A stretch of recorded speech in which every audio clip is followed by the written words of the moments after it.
Good morning to everyone out there. How are you doing? I'm Zach Clayton, the founder of Community Pay It Forward, Community Dare to Care, and the PAC channels. We have a full house today. We've still got a couple people trying to connect. Our guest for today is a good friend of, well, now all of ours, but came to us through Mr. Patrick. So we'll have Patrick going ahead and do the introduction here in a little bit. But first, let's start out with the great news and the newest addition to the family. We're going to start out with Stephanie, the goddess of the grape, with her new little grape. Hi, everyone. My name is Stephanie Simoes. Here, I'll show you the new little grape really quickly here. She's sleeping. Selena Grace. I work with nonprofit organizations and people year-round to assist with fundraising through One Hope Wine. We are a cause-centered winery out of Napa Valley with over $9.7 million donated to date. So what I do is I specialize with fundraising, gifting, private wine events, and wine delivery. And when you pour a glass of wine or send a gift, it's really a great feeling to know that that bottle of wine is making an impact for a charity of your choice, which is really fun. I am also the co-founder of P&S Properties. We're a family-run business that's working to curb the homelessness crisis in our veteran communities. We work with HUD-VASH recipients on housing, and we're working to build veteran communities, housing, and provide support and resources. So really happy to be here. Excited to hear from Joanna. I wear a lot of hats, but feel free to connect with me through my link tree. All my social contacts are there. And just to give everybody kind of a preview, coming up this month on our Community Pay It Forward One Hope Wine Show, our guest this month is going to be Patrick. So we're going to be able to raise money for all the work that he's doing. So, but next up is Mr. Dennis Schroeder. Hey, check it out. I actually got your name right this time. Yay. Well, thank you so much. Small victories. Yes, my name is Dennis Schroeder. I am retired Army officer, live in Middle Tennessee, and I'm the founder of a nonprofit organization that is dedicated to telling the complete life stories of those who died in military service to our nation, who are no longer around to tell the story for themselves. And this is for any reason that they passed, whether it was combat action, whether it was training accident, whether it was automobile accident, or even suicide. So this is to fill a gap that's currently unfilled for Gold Star families and the veterans who have lost comrades. And that's you can see the ways to reach us. So glad to be here and glad to know Joanna, and excited to be part of this conversation. And if you go back on our Facebook pages, you can watch more about Dennis's story in week number 1, the show that we initially labeled Mayday, We Have a Problem. Dennis was our guest, and he was talking about that. So going ahead and head on over to our YouTube channel, and you can watch that. So welcome, Dennis. It's good to see you, my friend. Always a pleasure. Thank you. Next up, the Z with the plan. Mr. Z, how are you doing, brother? Doing okay, brother, man. And as far as we can see, you are the Z with the plan. I'm just the Z that sticks around. I want to say very nice to meet you, Joanna, and congratulations, Steph, on the newest grape of your collection. So great to see that. and her. And of course, thank you, brother man, for having me and for having all of our veterans here as well. So with that being said, my name is Z, or you can call me Mr. Z. I am a web developer, and I am also a consultant that specializes in helping nonprofits, veteran business owners, and entrepreneurs like yourselves who are looking to modify, maintain, develop, or redevelop a custom website Z World is waiting for. Thank you very much, and back to you. Muscle memory. Thank you. And as always, brother, it's great to see you. Next up, Likewise. we've got the host of today, and that's Mr. Patrick. How are you doing? Hey, how you doing, brother? So my name is Doing good, Patrick. Tell us about yourself, and then I'm going to ask you to go on ahead and do the introduction, please. okay, I can do that. So my name is Patrick Myers. I am the founder of Call Edge Global, which is a organization where its purpose is to get the gospel out on as many platforms as possible: social media, podcasting, books, and nonprofits that serve the community. I'm an entrepreneur and a ministry architect slash planter. Um, so today we have Joanna Daniels, a dear friend of mine. I met her probably close to, wow, it's been about 4 months now, and just a great woman of God. One of those people that, um, when it comes to this youth and the agendas that are coming to you, she's one that fights fiercely for them to understand their identities in Christ, and um, just works tirelessly. I really feel like, um, on a level sometimes I wish I could, to do these things. She works with the organization. She can tell a little bit more about the organization that she works with, but it's just an honor and a pleasure to have her here today, um, to tell her story and what it is that she does. So I hope you guys will be blessed by it too. Well, I know you will. Well, welcome, Joanna. How are you doing? Thank you so much. I feel so blessed to be here. Honestly, I so appreciate you guys having me on, and appreciate everything that you all are doing. It truly is a blessing to be here today. Thank you. Well, why don't we go on ahead and start with teensunitesummer.com.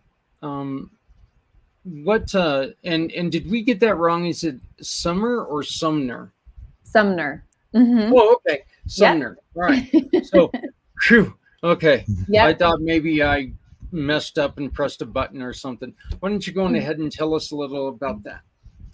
Well, it's Teens Unite Sumner because we're in Sumner County, Tennessee, and we wanted to make it specific to Sumner County right now, because with the hopes that maybe it'll go into other counties, So anyway, so Teens Unite, it came out of a lot of prayer, a whole lot of prayer. My gosh, I think we prayed on this for weeks, just to figure out what it is. And this all started a few years ago, actually, after COVID.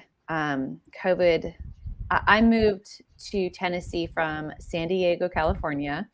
I was a refugee from California, went to Sumner County, and went to Tennessee, and went there, and 2020 hit, and I got very involved in the local government there. And then in 2021, I found out what was happening in the schools. And so that was the formation of my organization called Safeguard Our Schools. And so for the last 2 years, the school board in Sumner County has become very familiar with me, and I've become very familiar with them. And so God has just put it on my heart for the children and what they're going on in public schools. And so got a lot of people together. I met Patrick through a divine appointment. And we all got together and started praying and saying, you know, what can we do? What is it that you, God, what is it that you want us to do? And God gave us a vision for Teens Unite.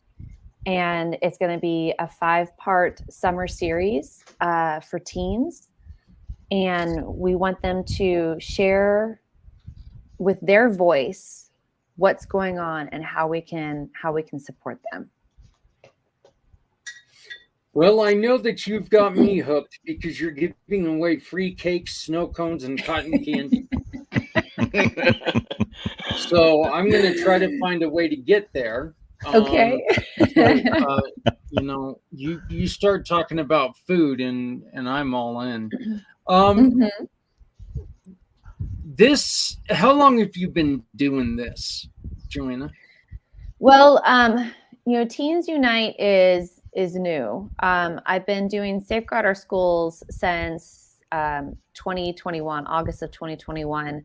That was God too, because you know I was very involved. I've been involved in fighting for our freedoms and maintaining our freedoms since I was 19 years old, but in a different realm.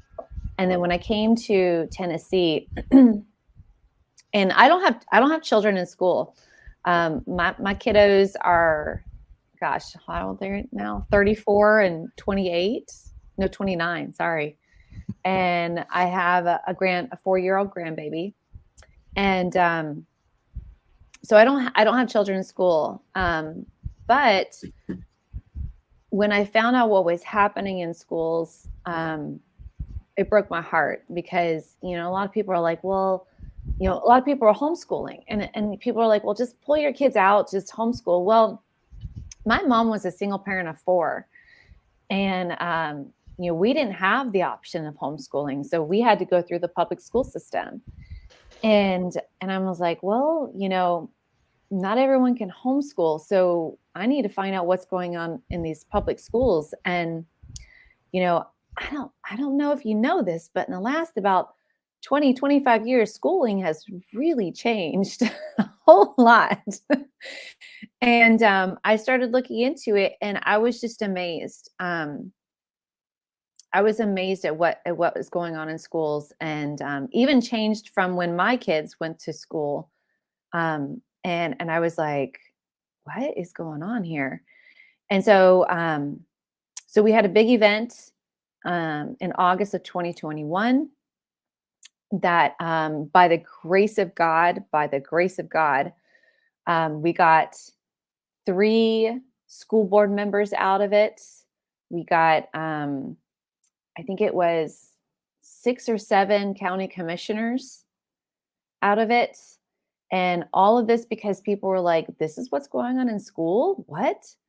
And it was all by the grace of God. It was not me. I mean, God showed up, God anointed that. And then the last 2 years, there's been a lot of change, great change in Sumner County. And then I was like, really feeling like we need to support the kids even more because this past year, it's just been even more intense in what's going on.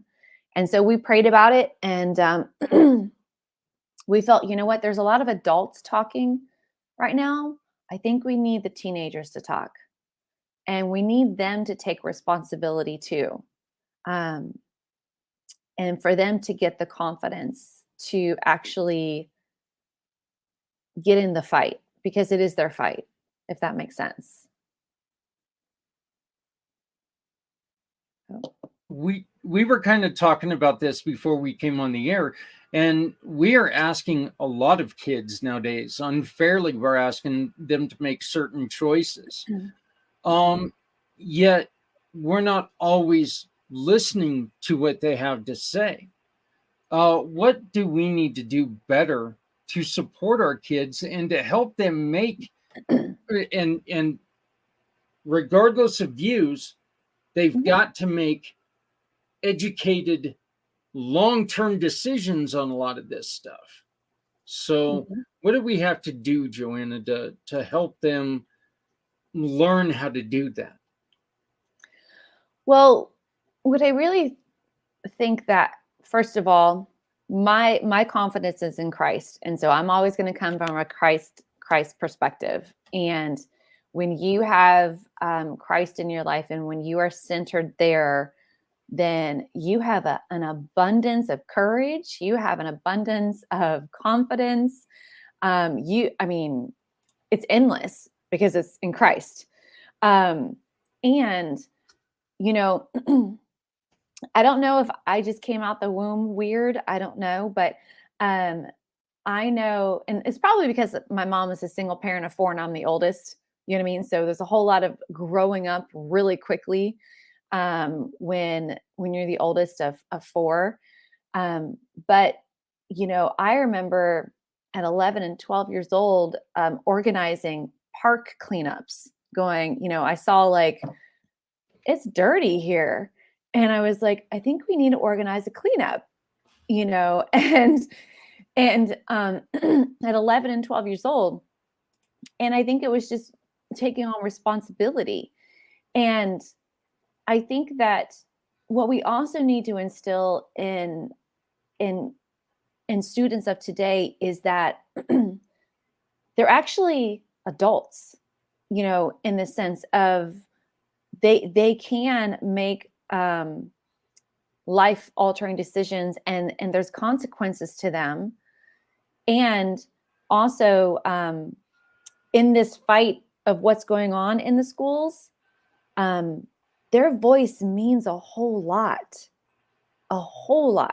and they need to voice it. And I think the number one thing is that in the school systems today, they're teaching that parents don't know anything. They're breaking that child parent bond, and they're making teachers be the authoritative. Teachers know more. Teachers are the trusted person to go to. The school counselor is really where you get your confidence from, and where you can really actually be honest.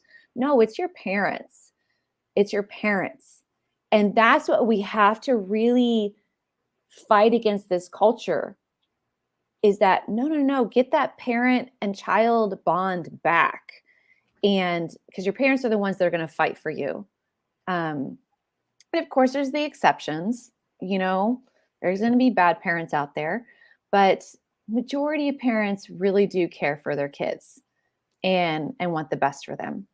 As a parent, though, we need to really, really check our biases, do we not? Can you clarify what you mean by that? Like, we have to make sure that we're listening to the kids, and we're not using every experience that we've went through as a definition of as a direction to them. We can explain to them what we've been through, but we can't tell them this is what's going to happen to you if you make this choice. We can't be hard-fisted when we come at them and say, no, that choice you want is stupid. You need, we got to soften up a little bit and let them explore, do we not?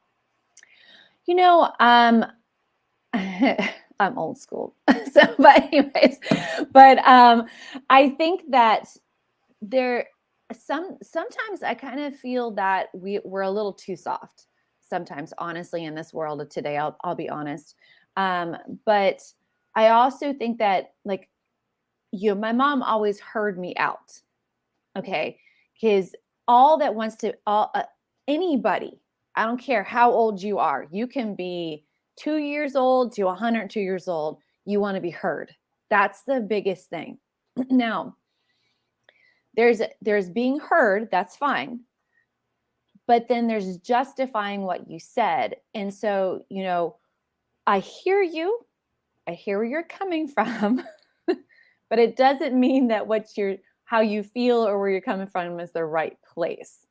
And so I think that's where wisdom as a parent, we have to either, I mean, of course, you can't generalize every conversation. If it's a dangerous conversation, you guys say, no, you definitely not going to go do that. Yeah. Okay. But Yeah.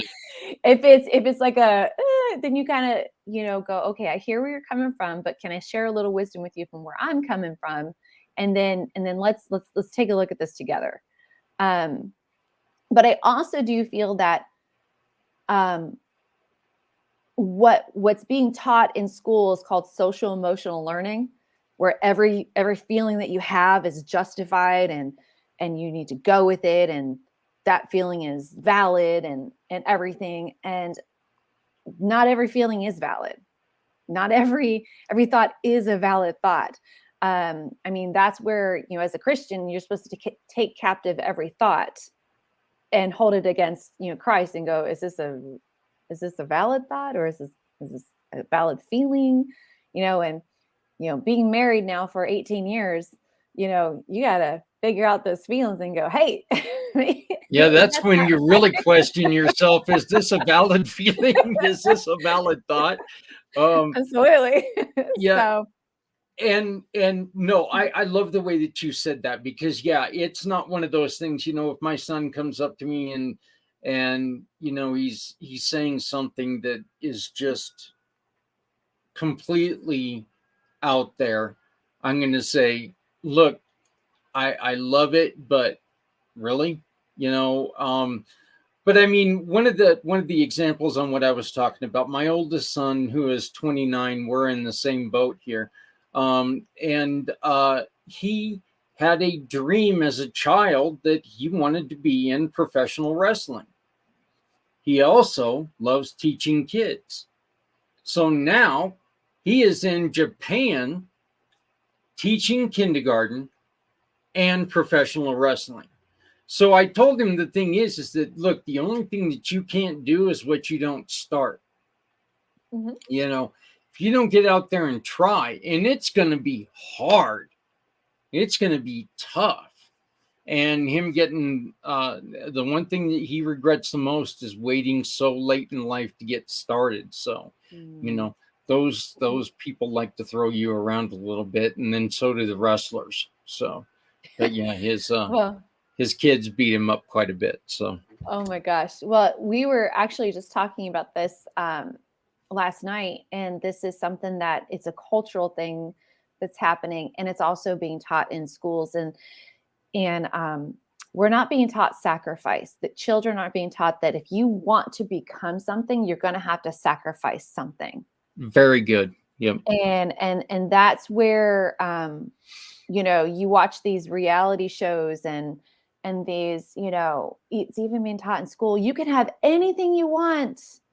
It's all, it's all good. It's all roses, and but they're not being taught the hard choices, and everything has to be fun. Well, I'm going to tell you this, that sacrifice isn't fun. Okay. Having to, get up and I'm sure become a professional wrestler, it takes discipline. It hurts. It's not fun getting up when everyone else is sleeping. It's not fun. But what it is it's sacrifice, and it builds character. And then afterwards, that's where this the gratification comes, not this instant gratification. And then, this whole well, if you don't feel like doing it, then you need to follow your body. You need to follow this. You need to follow that. I'm like, really? Because let me tell you, like, when I'm tired and I don't want to go one more hour, but I have to because I have a deadline, or I have something to do, you got to push through that. And now, of course, there are boundaries and there is self-care. Okay, there is that. But some people take self-care to a whole nother level. So yeah, if that makes sense. Yeah. What are some of the main things that you're running into with kids and mental difficulties? A lot. So I did an event at a church last August, right? No, July, August. I did a whole series of events. And one, that's when I found out there was litter boxes, in the high schools. And I went, oh, what? And then two, I had a girl come up to me, and I think she was 10th grade, I think it was. And her mom was like, you need to talk to my daughter. And I was like, okay. And so she was talking about how, now this is in Sumner County in Tennessee, and she can't tell people that her mom is white. And I was like, what? And she's like, yeah, I have to say she's like European. And I went, okay. And she's like, yeah, because it's not cool to be white. And I went, what? Like, where is this even coming from? And it's like, so there's that. So talk about the mental, like, processing that's going to have to take, now mind you, she was also mixed. Her dad was Latino, and that was okay. But her mom being white was not good. So she had to say she's European. And then, we've got other kids that are coming up, and I got another kid that said that, they used to bring their Bible to church, Bible to school, and they don't bring it to school anymore. I'm like, well, why? And they're like, it's just not the cool thing to do. And I got tired of people like picking on me. And I'm like, in Sumner County, Tennessee? And they're like, yeah, and so there's a whole lot more, this is mainly from guys. They're just tired of the LGBTQ stuff being shoved down their throat constantly. And they're like, look, like, whatever, you do whatever you want to do, but stop telling me that I have to accept it. And I think what kids are now, there's two different tolerances, and I hope you can agree with me on this. In me, there's the biblical tolerance and there's the cultural tolerance. There's a biblical tolerance of you love the person, hate the sin, okay, and go, hey, you know what? I get it. I get where you're coming from, because we're all sinners. I mean, I'm sitting here, I have to repent every single day, okay, because I sin. Sometimes you find me on a bad day, it might be hourly. So, but you repent every single day. So we're all whatever. But the tolerance of today, the cultural tolerance of today, is you can't disagree with me. Yeah.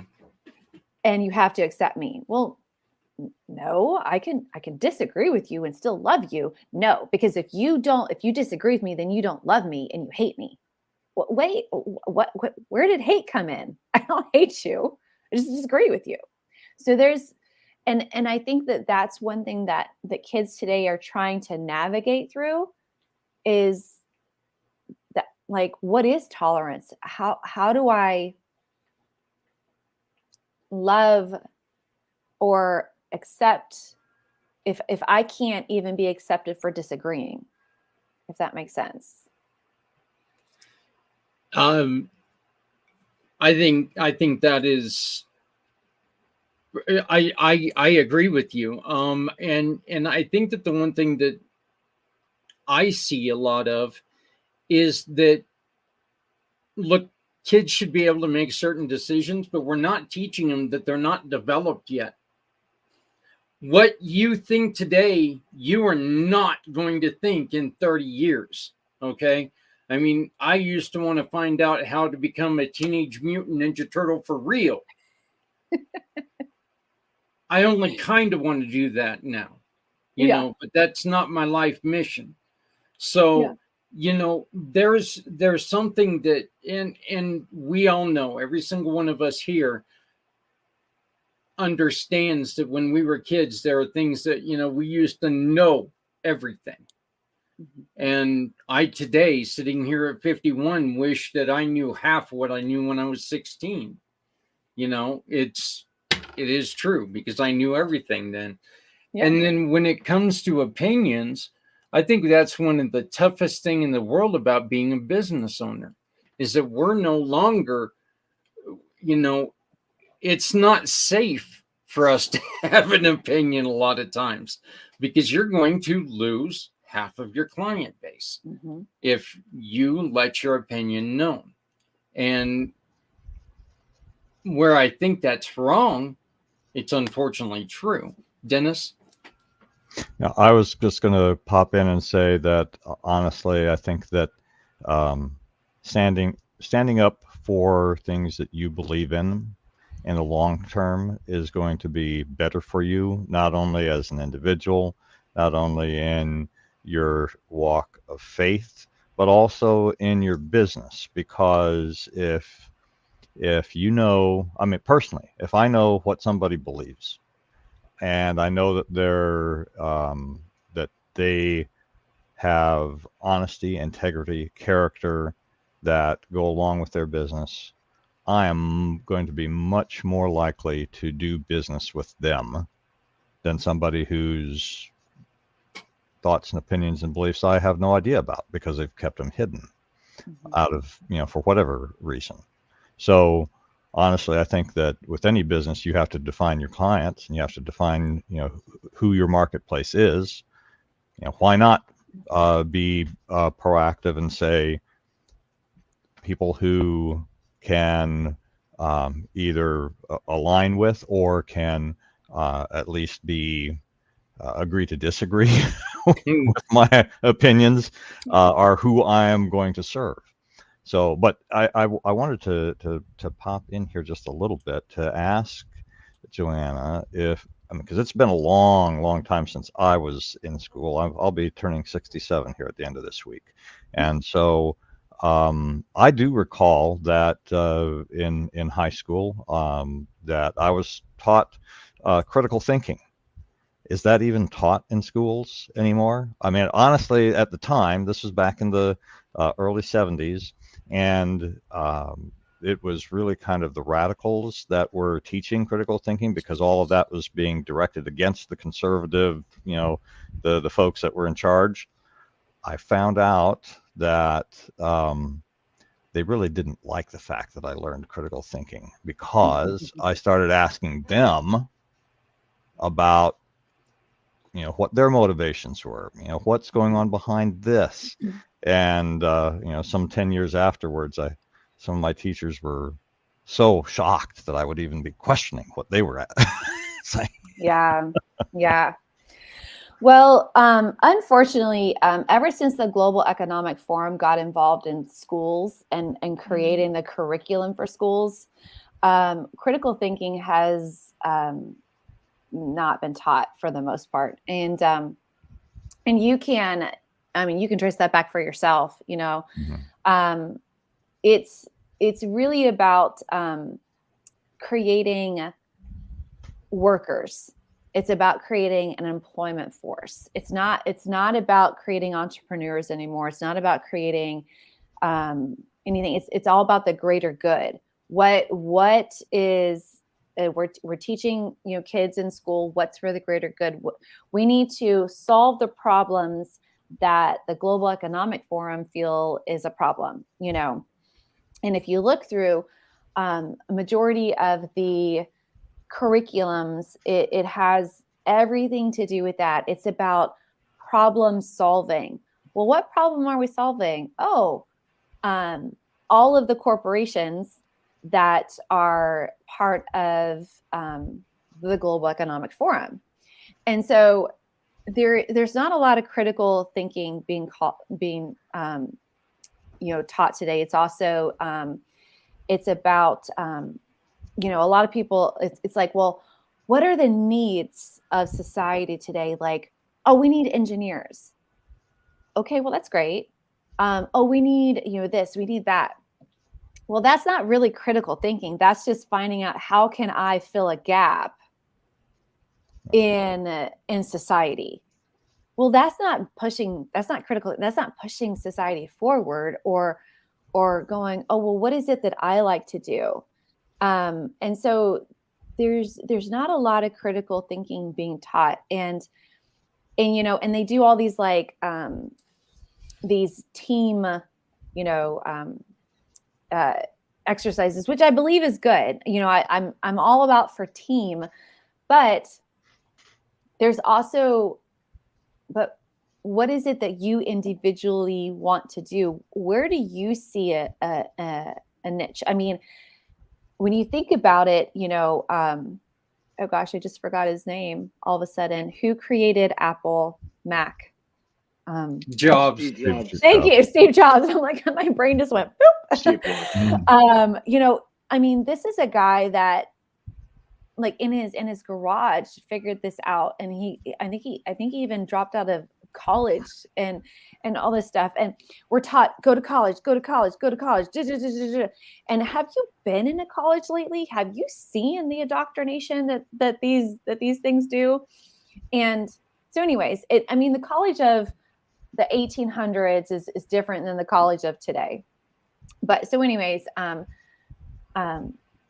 it's not being taught. And honestly, like, they have these STEM programs, and it's hard to find a good STEM program that's actual, like, a good program, because a lot of them, if you have been indoctrinated with Marxism and how to go, forward, and a lot of it's brought in by SCORE and all that stuff. And I don't know if you guys know much about those programs, but but so anyways, it's just it's not about critical thinking. And then also, they don't teach you about the Constitution in school anymore. They don't teach you about history. They don't teach you, what you were saying earlier, Zach, about free speech.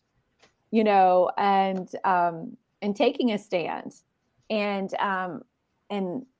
any more, not trying to get too political, but they've taken this whole free speech thing to a whole nother level. Mm-hmm. And what, it's like, when you have freedom, you have responsibility too. So you also, what you say, you have to take responsibility for it.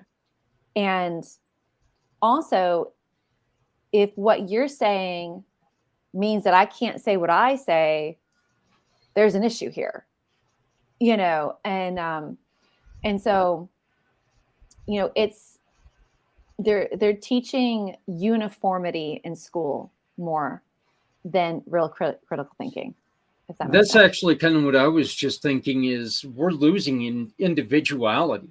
Mm-hmm. I mean, it's a herd mentality, if anything. Mm-hmm. It's, and I saw this, we were at a carnival the other night, and,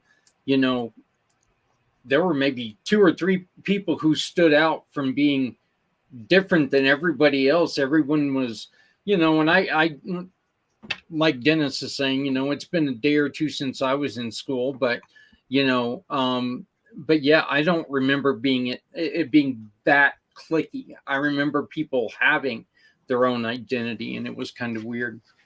Mm-hmm. Patrick, do you want to chime in here? Hold on, am I muted? No, You're good. Okay. So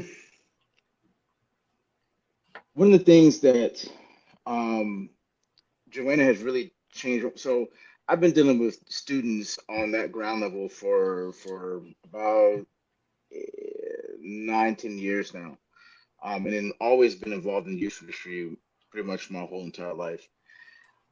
But one of the things she really changed my mind on is the level of where we need to be informed as parents, as citizens, and different things like that. When I started going, when she invited me to the library board meetings, and then I'm like, I was watching these things play out in the schools, going to the schools, but I didn't really truly understand like the processes that were happening above me. and above what the community was seeing, and that was happening in politics that was actually affecting these things. And then when I started going to these meetings and I'm looking at, what's getting ready to happen in the next year, 2 years, 3 years, and stuff like that, it really actually changed my whole perspective on even my community, where it's just like, how do we actually get this information to the parents right now, and to churches? Because there's so many things that she talks about, um, especially with the curriculum that's going on with the books in the library, where um, it's just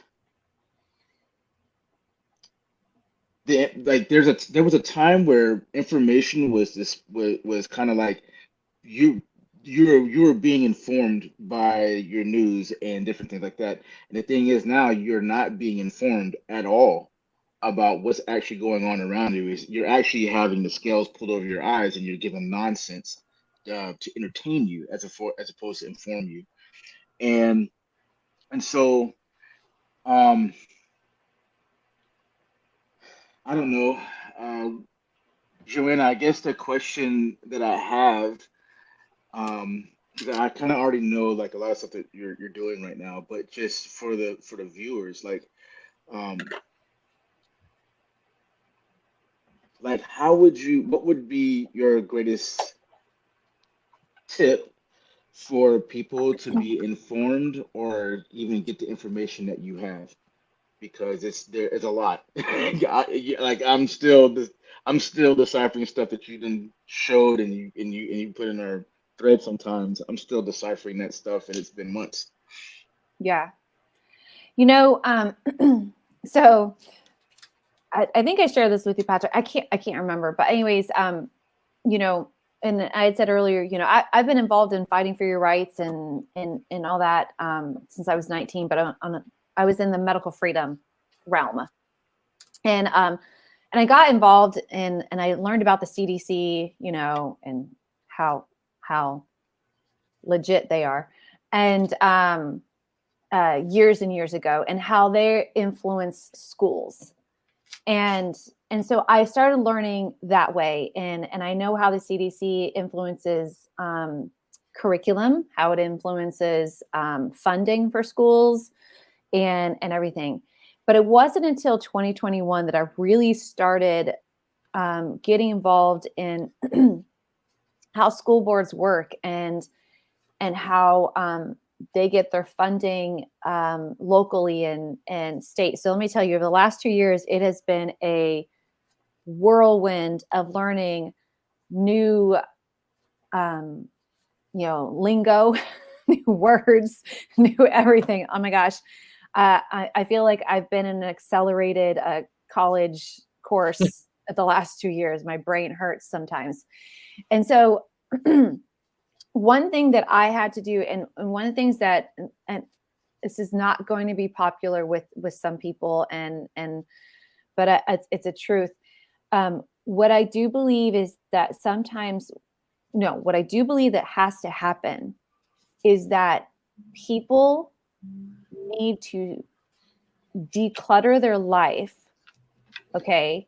And if you are too busy to know what's going on in your local government, you need to take something out of your life that isn't contributing.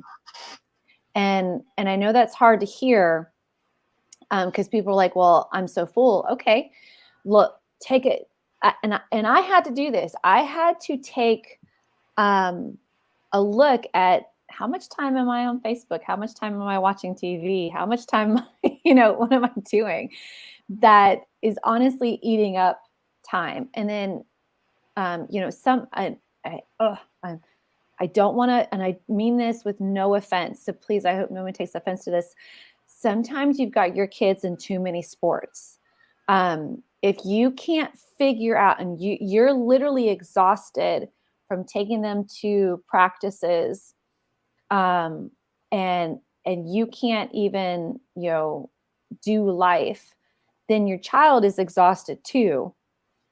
And if you're not being able to find out what is the curriculum and go to a school board meeting to find out what is happening in the schools, then your life might be a little too busy because, and again, I go back to Christ. Satan has a really great way of keeping us on the treadmill of life. And we're so busy that we can't stop, one, smell the roses, okay? And we can't pay attention to anything that's happening around us because we're in this tunnel, just like this was happening in my life, this was happening in my life.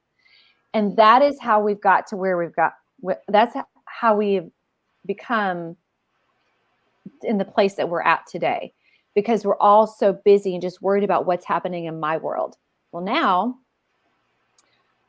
we have schools that are taking away parents' rights, completely taking them away. How did that happen? You know, we have curriculum that is not teaching anymore, unfortunately. We have test scores and people say it's all because of COVID. No, if you look at the trends before COVID, we weren't going very good anywhere before COVID. And yeah, maybe a year afterwards, you know, whatever.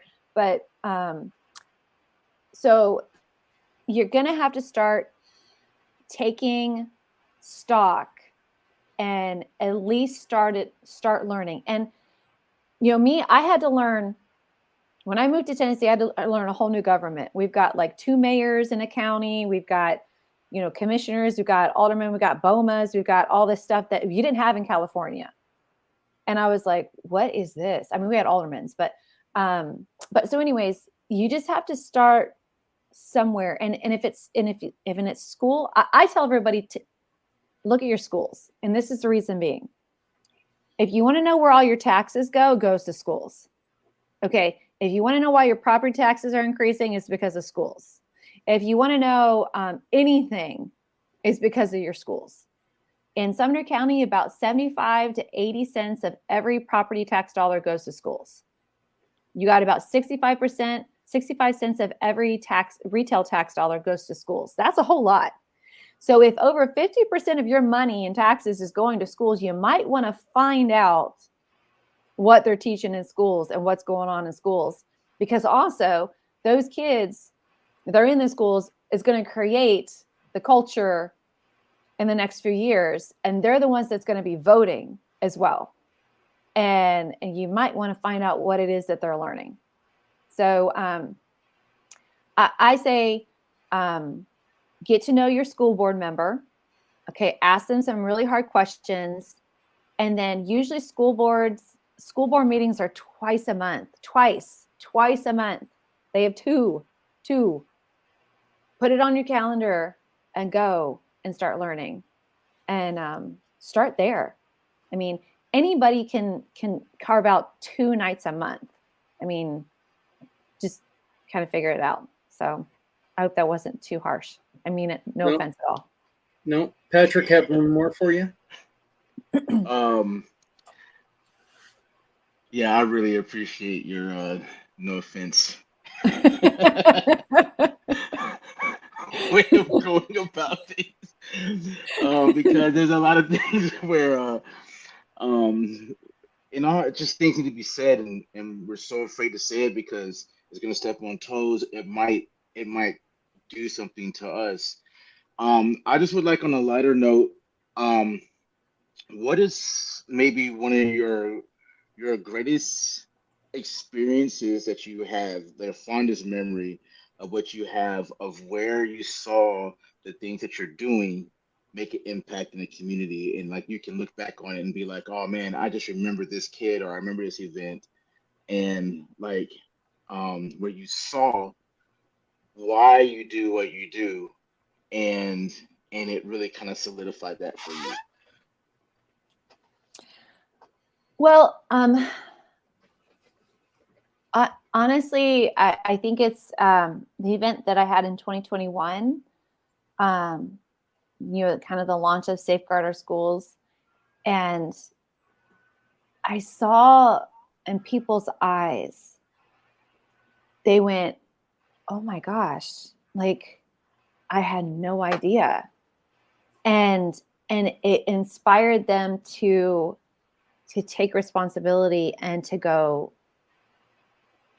okay, like I get this. And their heart was broken, but full of, because I always try to,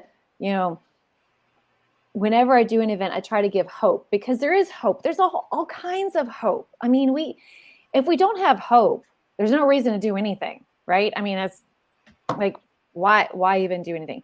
And I have so much hope in people when we come together in Christ, and when we unite, and we see past the bad that is happening and go, no.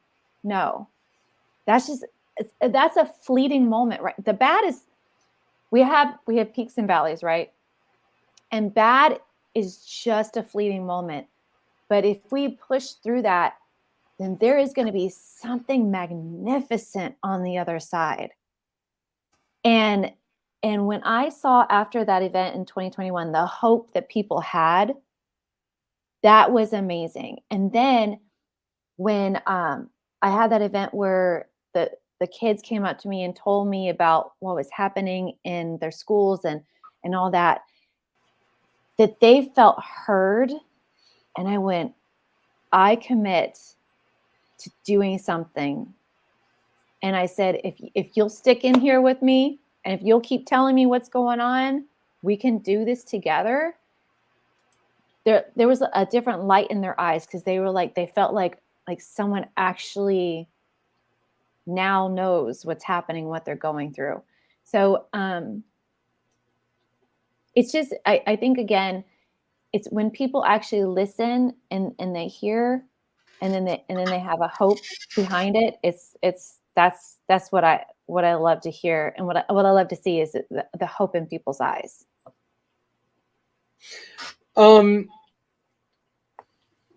I'm going to ask Stephanie to come on real quick. And Stephanie, the reason I really wanted to ask you about this is you've got kids that are of school age. Yeah. Wow. I mean, I feel like I have a lot that I could could say about this whole conversation. I'll start by saying this. I spent a lot of time in Catholic school growing up. I was in public also, but what I'm hearing today definitely did not happen then, when I was in school. And I have 3 kids. My twins just finished 5th grade. My older one just finished 6th grade. Since the pandemic, though, they've been doing cyber school. So they've been schooling from home due to medical issues. I just did not want to play with the potential of them getting COVID and all of those things.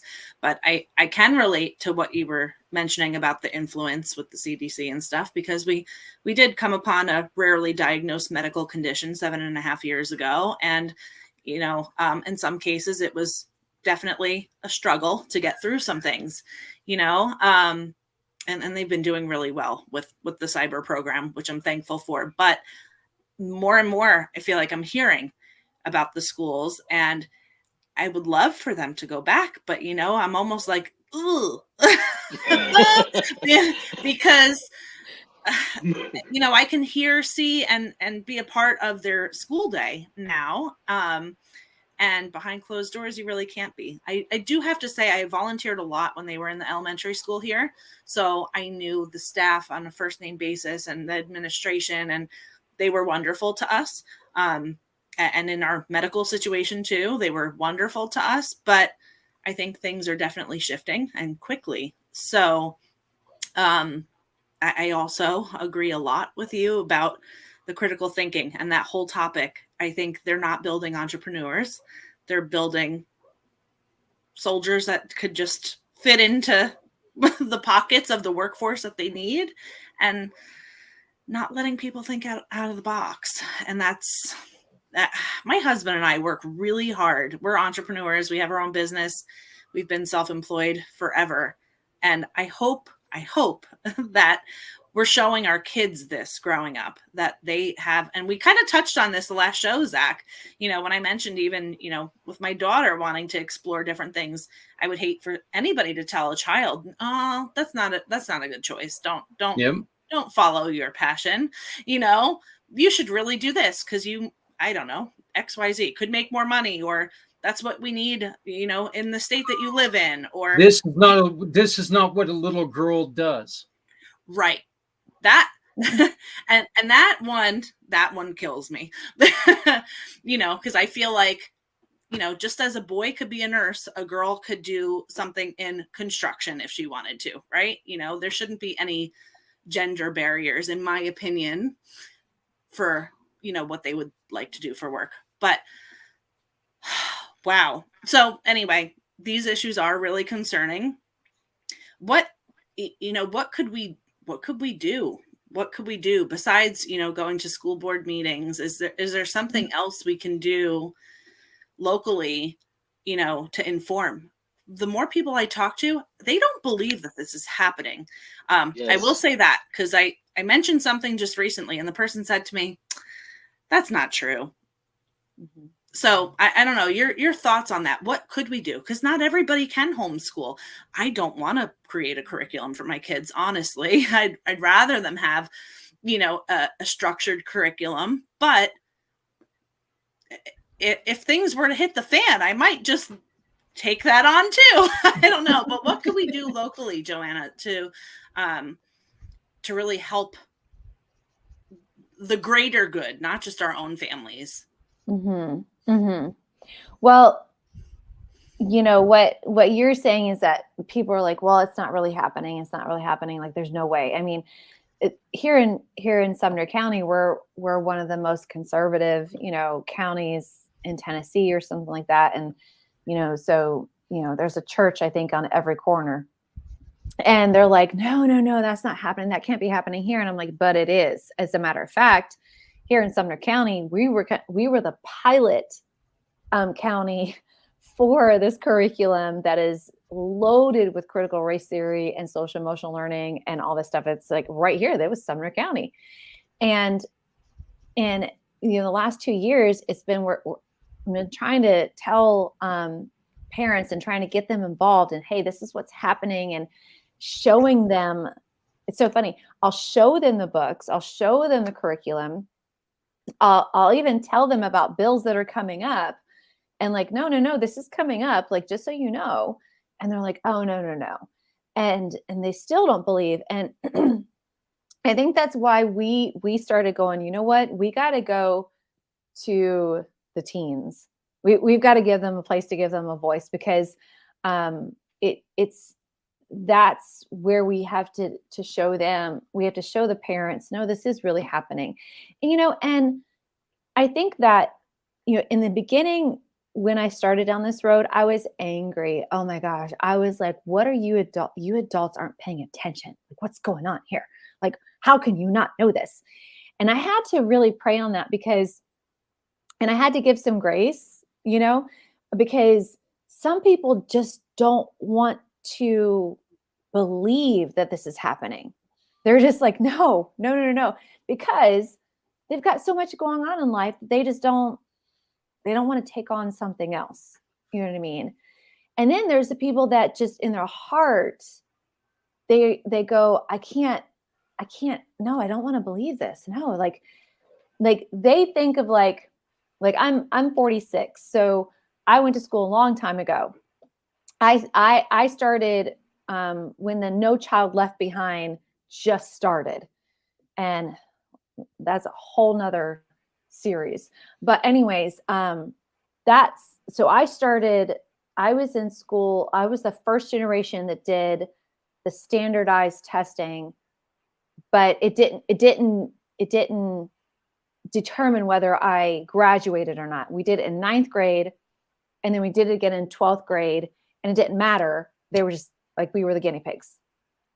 So anyways, so my schooling was so different, because a lot of people don't even understand that the federal Board of Education didn't even start till the 1980s. Like, people think, oh, well, we've had a Board of Education, since the beginning of time. No, we didn't. It wasn't until 1980. And so my experience in school and the curriculum that the teachers used, they created their own, lessons. Nowadays, they're given a curriculum. They're literally told what to say, when to say, how to say it, and all this stuff. Like I could probably go be a facilitator and, go into a teaching and become a teacher. And I'm not saying that teachers don't work hard, but I'm saying it's different than it was when I went to school. So anyways, honestly, what it is I would encourage you to have coffees at your house, to invite people, go to a coffee shop, start talking to people, and showing them, and then have them invite their high schoolers and their middle schoolers and go, hey, I'm just curious, like what's going on in school? Because teenagers want to talk about it. Yes. They want to talk about it. And I hear this from parents all the time. Well, if my kid's not complaining, then what's the big deal? And I'm like, well, they're being taught not to complain to you. They're being taught not to tell you. So they're not going to come and tell you. So parents need to realize that. So it's I'm all about grassroots. I've always been about grassroots. So it's like, just start talking to people in your community and then asking them to bring their teenagers and go, hey, I just want to hear. Just tell me. And you'll learn a whole lot then. Does that make sense? We got Mr. Z. You're up, my brother. Thank you, Michelangelo. Great to see you again. Well, nice to meet you, Joanna. And I'll make it very short because I know we're running on time. No offense taken. First and foremost, pretty accurate what you're saying. And it's come to the point now where we have to filter ourselves not to offend anyone. And Zach and I have often commented that we have to say certain professions based on their preferences. You talked about getting involved with schools and they only meet twice a month. And you're right. Anyone can make time for a board meeting, twice a month. It's not a lot to ask for. Just going back to the story or the event that you talked about in regards to hiding a certain ethnicity because it's not cool. That's a bit concerning if that's what kids are saying these days, and not to put words in your mouth, and hiding certain books because they were picked on for believing in certain beliefs. All I can say to that is, it's hard to agree with people that are always disagreeing. And if I were to summarize my experience with that, some people would say, and I mean, you look at me, you would imagine, some people would say, I can't do that because of my religion. Okay, I understand, but you cannot do that because of my religion. Then I would say, hey, look, I accept you, but I can't do things because you don't accept me for who I am. So what I'm trying to say is, love all, we're all equals, and keep up the good work, Joanna. I have a lot more to say, but I just want to say that it's always good to have you here, and let's just try to get along. Well, I think Joanna, I think one of the things that we really need to do, and I'm pretty sure I'm not alone here, but we're going to have to get you back on to talk about your work with the libraries as well. There's so much more that you can offer out here, and unfortunately, we've only got a 1 hour show.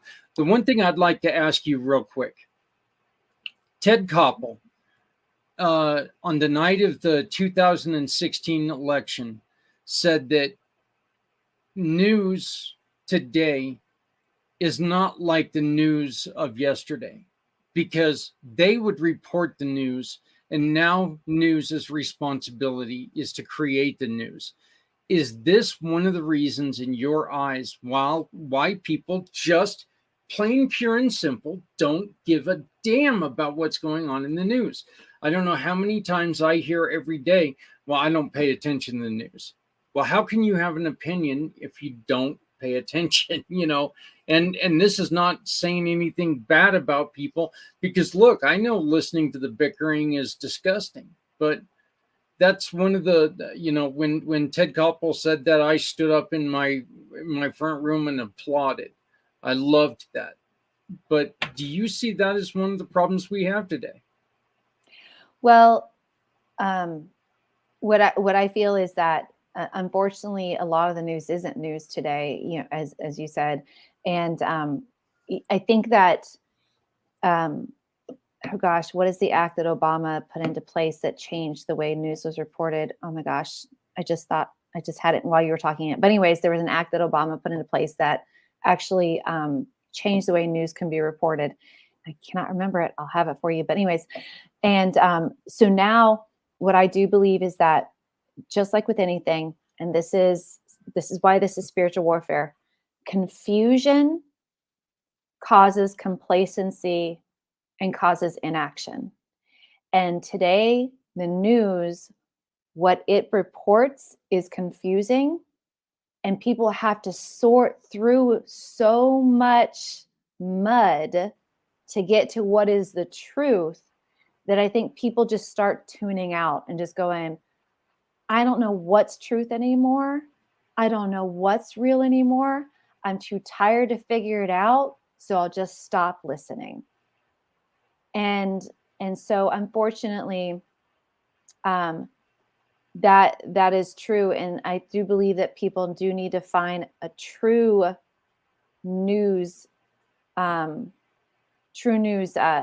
source that will tell the truth. And I do believe that because news has changed, that people just don't want to get involved anymore, because they're tired of the drama. They got enough drama in their life.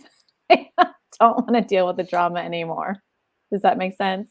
I hope that helps. Yeah, and it's actually kind of funny. I went to go and look up what it was called, but unfortunately, all I got was opinion pieces. So, I'll get the act for you for sure. It was in my head, and because Obama signed an act that changed the way news is reported, and I'll send that to you. All right. Sounds great. And maybe we can talk about it when we have you back on to talk about your library stuff. So, Joanna, thank you very much for joining us. We go around now and we talk about something that really struck us. Stephanie, let's start with you. I just want to say thank you so much for being here and sharing all of that, and using this platform to share that out. But confusion causes complacency and inaction, and that is huge. So that's my takeaway. Mr. Z? I'm going to have to co-tell what Steph said, and if you confuse them, you'll lose them, or they'll lose their minds. Patrick? You're muted. See, there my you mouth go. moving, nothing's coming out. I work with you, so yeah, just my takeaway is that I guess we still got a whole lot to do. That's it. Thank you. And Dennis. Yes, and in a similar capacity as Patrick, I have the honor of being able to work with Joanna, so I know a lot of what you're doing. And what I would say is the key for me takeaway from this is get involved at the local level. You think you know what's going on, but if you don't attend those meetings, you really don't. And it makes a huge difference. We saw in Sumner County here over the last year and a half how one person started attending meetings of my city in White House and made a difference and got a better person elected as mayor on the most recent election. That's because of one mom actually attending, reporting on what she heard. But everybody needs to be involved in that. So I'll tell you this, I completely agree with everyone on here, is that it's just a true damn crime right now that it's not okay to have a different opinion. Look, the truth is that just because I voted for the other idiot doesn't mean that you voted right. That's just kind of the way it is. You know, you're Catholic, I'm Muslim. What does that matter in the long run? We're all human. We all need to live together. We all need to learn and love together. Joanna, I'd like to give you a real quick moment to close us out. Anything that you would like to tell everybody about yourself, or fill us in about your event even? Well, I like what you just said, because our event is Teens Unite. The first one is coming up on this Friday. And our theme is unity in love. And that is our theme. And there is so much hate in the world today. And hate never cured anything. It never made anything, but love does. And if we can learn to love as Christ loved, and just open our hearts and actually truly love, that is the only way that we're going to hear somebody, that we're going to make a change, and then we're actually going to be united. It is all about unity and love. Thank you so very much again. This was a very educational show, and I think that we're really going to have to look into maybe making this a little bit longer, because we're running out of time every week, and our guests are just great. So it makes running out of time annoying, because there's so much more we could ask you. But you know, that's something we'll work on. But please, will you join us again here in the near future? I absolutely would. I am so honored. Thank you all so much. It has been such a pleasure to meet Mr. Z and Stephanie and Zach. Honestly, this was a blessing for me, and I so appreciate everything that you all are doing. And thank you so much for having me. And Dennis and Patrick, I'll see you guys on Friday. All right. Absolutely. Well, that sounds great. Just to let you guys know, yes, we're very honored to have you, Joanna. Please join us again next week. And as we've stated, you know what? Look, your opinions are a great thing, but they're opinions, and it's okay for someone else to have another opinion. If you know somebody who needs help, please make sure you reach out to somebody, because look, lives are being lost every day, and there's no reason why we cannot be there for them. So we're just asking you to watch out for each other, because we're all we got. We will see you next week with a new guest, and we will get Joanna on here really soon. But we thank you guys very, very much. We'll be on right before the 4th of July. So, but if you can't join us, happy 4th of July. We will see you next week. Thank you. Thank you.